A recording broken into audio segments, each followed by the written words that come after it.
आप लोगों का स्वागत है हमारे चैनल पर फिर से एक बार। ये है part 2 chapter first solution of chemistry part second. Hindi plus English medium दोनों के लिए है। आपका नेक्स्ट टॉपिक है रिप्रेजेंटेशन ऑफ कंसंट्रेशन।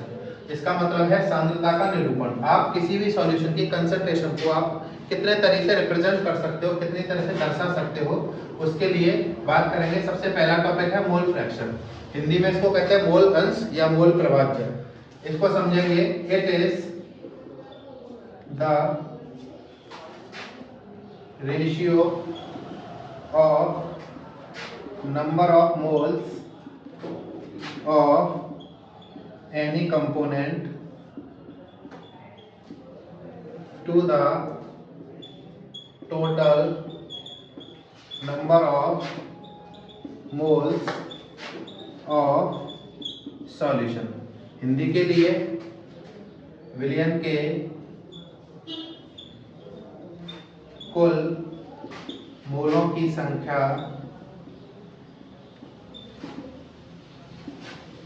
का अनुपात किसी अवयव के मोलों की संख्या के साथ उस अवयव का मोल अंश कहलाता है। मोल अंश कहलाता है। एग्जाम्पल जैसे दो सॉल्वेंट हैं ए एंड बी। ए और बी को मिलाकर के कोई सॉल्यूशन बनता है।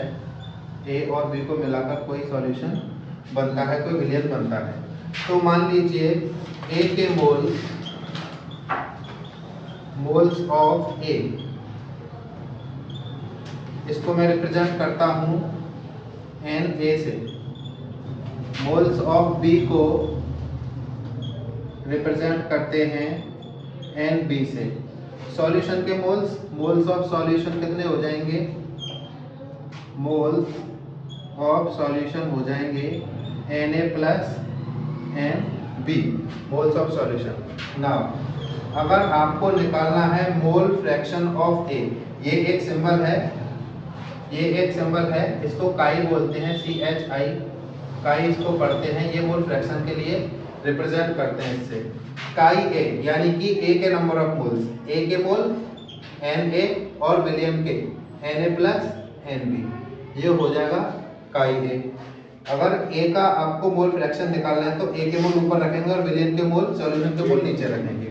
इसी तरह से काई बी अगर निकालना है, मोल्स ऑफ बी रखेंगे ऊपर, moles of solution Na plus Nb रखेंगे नीचे। ये निकल जाएगा मोल फ्रैक्शन ऑफ बी, यानी कि बी का मोल अंश निकल जाएगा। एक फॉर्मूला और इसमें याद रखेंगे, chi A plus chi B is equal to 1। यानी कि अगर आप ए और बी के मोल फ्रैक्शन को आप जोड़ोगे तो हमेशा 1 के बराबर होता है। इसकी यूनिट यानी कि इसका मात्रक कोई नहीं होता, इसका कोई मात्रक नहीं होता, क्योंकि ये रेशियो है, रेशियो में कोई भी मात्रक नहीं होता। ठीक है ना। इसके बाद नेक्स्ट कंसंट्रेशन है पार्ट्स पर मिलियन। पार्ट्स पर मिलियन हिंदी में भी यही पूछा जाता है, पार्ट्स पर मिलियन ही कहते हैं। बाकी का अगर आप इसको कन्वर्ट करना चाहते हो कन्वर्ट कर सकते हैं मिलियन व भाग। अब देखिए, it is defined as the mass of solute present per million part of mass of solution. यानी कि आपके सॉल्यूशन का जितना भी मास है, जितना भी द्रव्यमान है सॉल्यूशन का, उसके मिलियनवां पार्ट, मिलियन मतलब 10 लाखवां भाग में, उसके 10 लाखवें भाग में जो सॉल्यूट का मास प्रेजेंट होगा उसको ppm कहते हैं। उसको क्या कहते हैं? पार्ट्स पर मिलियन कहते हैं। ठीक है। हिंदी में अगर आप लिखना चाहें हिंदी में लिख सकते हैं, विलयन के द्रव्यमान के मिलियनवे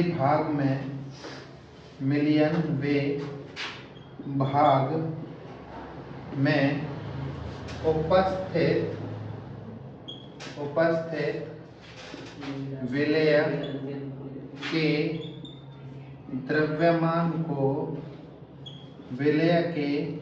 द्रव्यमान को ppm कहते हैं। ठीक है ना, यानी कि 10 लाख में भाग में, ठीक है, 10 लाख में पार्ट मतलब मिलियन में पार्ट। जैसे आप टोटल मास का मिलियन में पार्ट ले लें, उसमें जितना सॉलिड प्रेजेंट होगा, जितना विलेय प्रेजेंट होगा, उसको आप ppm कहते हैं। इसका एग्जांपल ppm का फॉर्मूला लिख लेंगे आप, मास ऑफ सॉल्यूट यानी कि विलेय का द्रव्यमान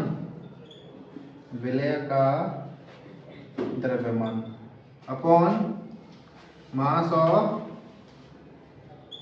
ऑफ सॉल्यूशन, विलयन का द्रव्यमान हो गया, विलयन का द्रव्यमान। ये तो रेशियो आ गया, क्योंकि ये 10 लाख वहां भाग है, इसलिए इसकी एक्चुअल यानी कि वास्तविक इसकी सांद्रता निकालने के लिए आपको 10 लाख में कितने होते हैं?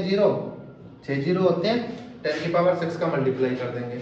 ठीक है भानु, तो 10 की पावर 6 का मल्टीप्लाई कर देंगे, 10 लाख में भाग मल्टीप्लाई कर दिया तो ppm निकल जाएगा। ठीक है, ppm निकल जाएगा, डन। ठीक है, इसके बाद नेक्स्ट है मोलरिटी एंड मोलैलिटी। मोलरता और मोलरता, बच्चे इनमें बहुत कंफ्यूज होते हैं, तो ध्यान से समझिएगा। ठीक है भाई साहब, सीधे देख लो। ठीक है, तो मोलरिटी और मोलैलिटी, मोलरता मोलरता, इनमें बहुत कंफ्यूजन होता है, इसलिए दोनों टॉपिक में आपको एक साथ ही बता देता हूँ। देखिए मोलरिटी क्या होता है? It is number of moles of solute present पर लीटर ऑफ सॉल्यूशन। हिंदी में 1 लीटर विलयन में उपस्थित विलेय के मोलों की संख्या, विलेय के मोलों की संख्या को मोलरता कहते हैं। ठीक है, यानी कि यहाँ लेते हैं विलियन का लीटर, यानी कि विलियन का आयतन लीटर में लेते हैं। ठीक है, विलियन का जो वॉल्यूम है सॉल्यूशन का, वॉल्यूम लीटर में लेते हैं number of moles of solute के साथ। देखो कैपिटल एम से दिखाते हैं इसे, मोलरता को, मोलरिटी को कैपिटल एम से दिखाते हैं। फॉर्मूला लिखेंगे, कैसे लिखेंगे? Moles of solute, moles of solute यानी कि विलेय के मोल, विलेय के mole upon volume of solution, किसमें? लीटर में। ठीक है, विलियन का आयतन लीटर में लेना है बेटा। ठीक है, हो गया, ये इसका फॉर्मूला हो गया। अब देखो हम इस फॉर्मूले को और आगे अगर बढ़ाएं तो मोल्स ऑफ सॉल्यूट, किसी के भी मोल निकालने हैं। मोल का फॉर्मूला 9th क्लास में सीखा होगा, मास अपॉन मोलर मास। अगर मोल्स निकालने हैं सॉल्यूट के तो ये हो गया सॉल्यूट का मास, स्मॉल w। ठीक है, मास of solute upon molar mass of solute. Molar mass of solute को किससे दिखा दूं? कैपिटल W से दिखा दूं, मोलर मास ऑफ सॉल्यूट। ठीक है, अब वॉल्यूम ऑफ सॉल्यूशन लीटर में, वॉल्यूम ऑफ सॉल्यूशन V से दिखा दें। ये फॉर्मूला हो गया। ठीक है, ये फॉर्मूला हो गया, इसके अपॉन में कुछ भी नहीं है, 1 के तो नीचे 1 लिख दो, मैथ है आपने सीखी होगी।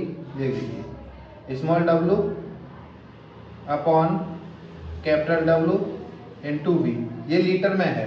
अगर आप इसको मिलीलीटर में लेंगे तो वॉल्यूम को मिलीलीटर में लेने के लिए क्या करना पड़ेगा? 1000 से डिवाइड करना पड़ेगा। डिवाइड करेंगे तो ऊपर आएगी ना वैल्यू 1000। अब ये वॉल्यूम किस में है? मिलीलीटर में। तो ये फॉर्मूला हो गया किसका? मोलरिटी का। एक साथ लिखते हैं, कैपिटल M बराबर small w into 1000 upon capital W into V, ये हो गया। ठीक है, अब इसकी यूनिट यानी कि इसका मात्रक। देखो मात्रक निकालना बहुत सिंपल है, ये क्या है, मोल, विलेय के मोल ही तो है, मोल्स ऑफ सॉल्यूट। इसकी यूनिट मोल, और लीटर मोल पर लीटर हो गई यूनिट इसकी। ठीक है, इसके बाद मोललता। मोललता समझेंगे, सेम है, देखो ये तो सेम है, मोल्स ऑफ सॉल्यूट प्रेजेंट पर लीटर ऑफ सॉल्यूशन की जगह आ जाएगा केजी ऑफ सॉल्वेंट, यानी कि सॉल्वेंट का द्रव्यमान, विलायक का द्रव्यमान आ जाएगा। लिखते हैं define, it is moles of solute पर केजी सॉल्वेंट। ठीक है, थोड़ी सरल भाषा में लिख दिया है, मोल्स ऑफ सॉल्यूट, सॉल्यूट के मोल्स सॉल्वेंट के केजी में प्रेजेंट। ठीक है, हिंदी में लिखें, क्या लिखेंगे, प्रति किलोग्राम विलायक में उपस्थित विलेय के मोल, विलेय के मोल, ये हो गई डेफिनेशन मोललता की। मोललता को स्मॉल एम से दिखाते हैं। देखो ये तो सेम होगा, मोल्स ऑफ सॉल्यूट, ये तो सेम है ना, मोल्स ऑफ सॉल्यूट सेम है। हिंदी में विलेय के मोल लिख लेना, upon mass of solvent, solvent का मास लेना है, सॉल्यूशन का नहीं लेना है, विलायक का द्रव्यमान, विलायक का द्रव्यमान किसमें, केजी में। ठीक है, केजी में लगे। अब इसको इंटरचेंज अगर करें, मतलब इस फॉर्मूले को आगे बढ़े इसकी तरह लिखें, तो मोललता को किससे दिखाते हैं, छोटे एम से। मोल्स ऑफ सॉल्यूट, ये देखो small W upon capital W, यही तो है। वॉल्यूम की जगह क्या आ जाएगा, इसका मास आ जाएगा, मास को कैपिटल एम से दिखा दूं, ये फॉर्मूला हो गया केजी के लिए। अगर इसको ग्राम के लिए लिखें, यानी कि आपको कैलकुलेशन ग्राम में करनी है, तो इस किलोग्राम को ग्राम में बदलने के लिए ऊपर 1000 का मल्टीप्लाई कर देंगे, ये फॉर्मूला बन गया। क्लियर है सबकी, है ना। अब इसके अगर आप यूनिट लिखें, इसकी यूनिट यानी कि इसका मात्रक क्या होगा, देखो ऊपर तो मोल है, ऊपर तो मोल है, और नीचे क्या है, किलोग्राम, मोल पर केजी। हिंदी वाले लिख सकते हैं मोल प्रति किलोग्राम, है ना। क्लियर है यहाँ तक। चलिए इसके लिए एस ले सकते हैं आप चाहे तो, और नोट भी कर सकते हैं।